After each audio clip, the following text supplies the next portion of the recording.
Qu'est-ce que tu fais là, Nick Payne? C'est drôle, ça, quand à chaque fois que ça joue dans ton jingle, je sais pas, je me mets à rire tout seul, j'ai peut-être des problèmes. Nick Payne, Oui, tu veux ben nous écoute, parler? considérant ton jingle à toi, je me garderai une petite gêne. Ah ouais, moi, Montréal pue et ça euh, pue Oui, partout. moi, c'est mon ça. jingle m'a attiré des ennuis, hein, en passant. Le Montréal pue, on veut un monde blanc, Blanc, blanc, blanc, blanc, blanc. blanc, blanc, sans défaut. Mon Dieu, en Oh tout cas, là là là là, ouais, ouais, ouais, ben, j'avais pas pensé. tu peux deviner les différentes et les multiples interprétations qui ont À pu. notre époque de progressisme chromatique. Ouais, exactement. Hey, Nick, tu veux nous parler d'un procès qui a lieu en ce moment? En tout cas, on arrive au dernier terme de ce procès-là. C'est celui des représentants des hauts placés là, dans l'organisation des camionneurs, ceux qui avaient paralysé la ville d'Ottawa il y a quelques années. Les peines réclamées par la couronne, c'est jusqu'à 7 ans.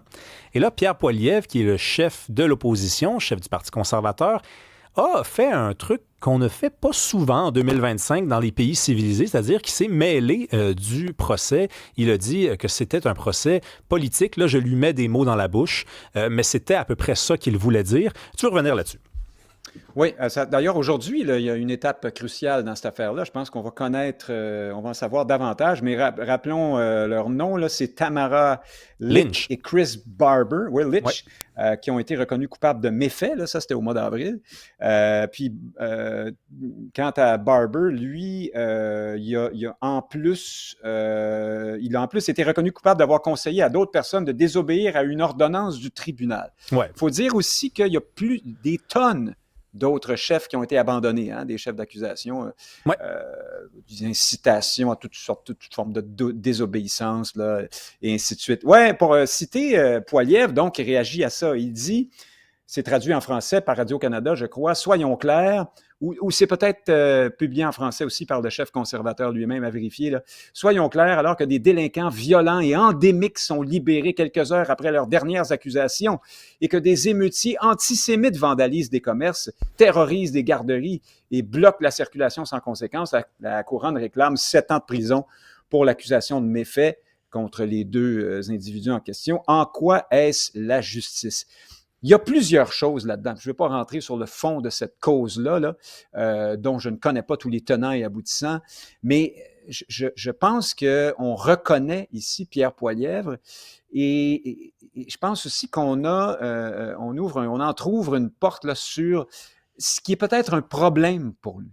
M. Poilievre a eu un bon résultat aux dernières élections. Hein? Il y a eu encore plus de votes que son prédécesseur, si ma mémoire est bonne. Ouais. C'est un des plus hauts scores des conservateurs. Mais bon, ça n'a pas encore été assez Nick, pour... je veux juste préciser, c'était le meilleur score des conservateurs depuis Brian Mulroney.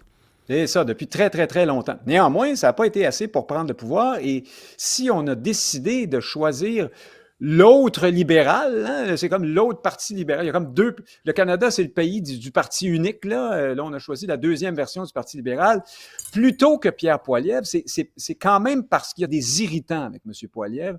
Et à mon point de vue, il y en a un qui n'est pas assez mis en exergue.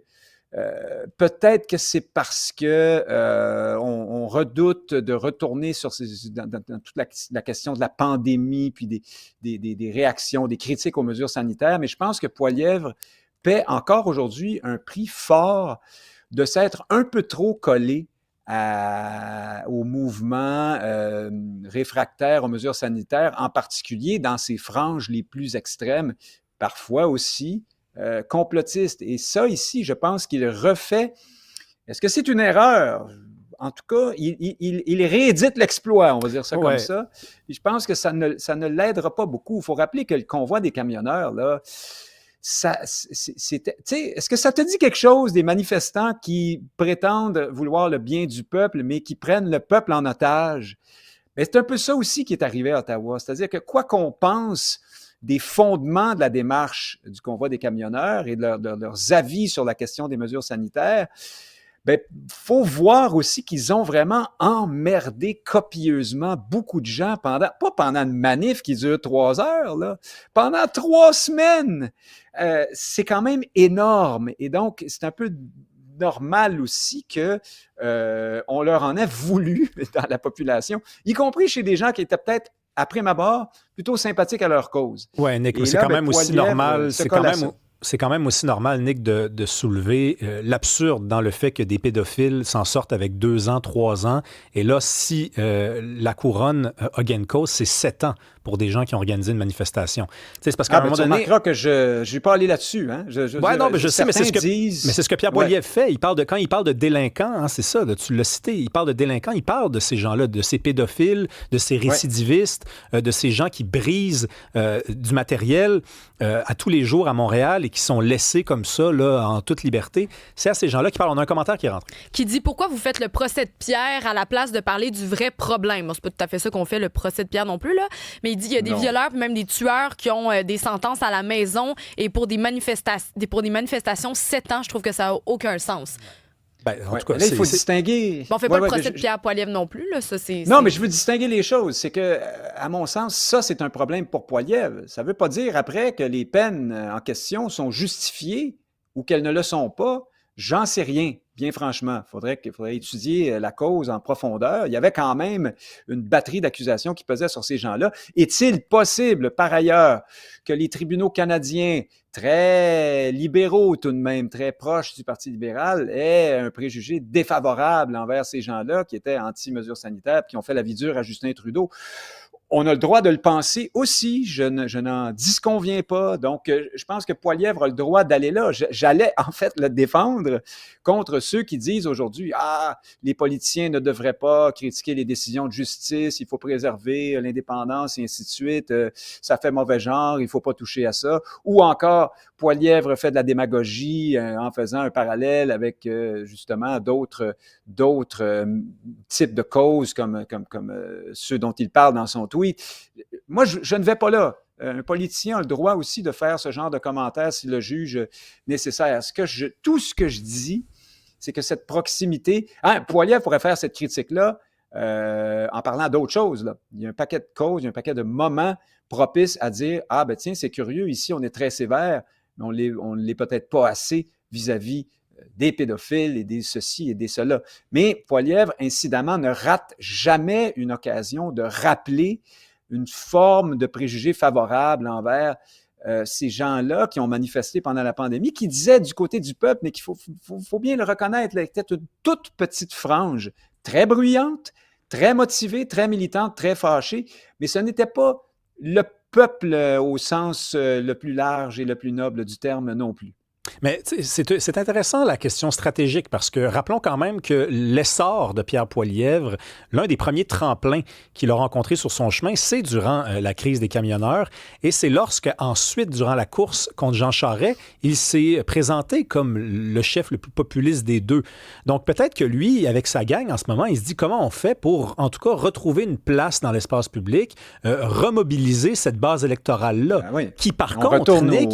Non, mais qui par contre, Nick, n'est plus vraiment ailleurs qu'au Parti conservateur. On reçoit tantôt Maxime Bernier et je vais l'interroger sur les chiffres et sur les résultats aux dernières élections. Il a eu ses pires résultats aux dernières élections parce que toute sa base était rendue au Parti conservateur. Donc, je ne sais pas exactement qui il essaie de mobiliser, Pierre Poilievre, en ce moment en disant ça. En fait, ce qu'on dit est complémentaire. C'est-à-dire que ça a été excellent pour mobiliser une certaine base.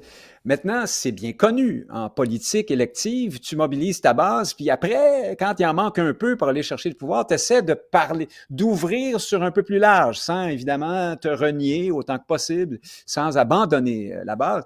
Mais est-il... Alors, de ce point de vue-là, peut-être que tu as raison, Poilievre est en train d'essayer de remobiliser, fouetter, secouer les braises et puis remettre du feu, parce que c'est vrai que c'est pas facile pour lui en ce moment. Il s'est fait voler son programme politique en partie aussi par les libéraux.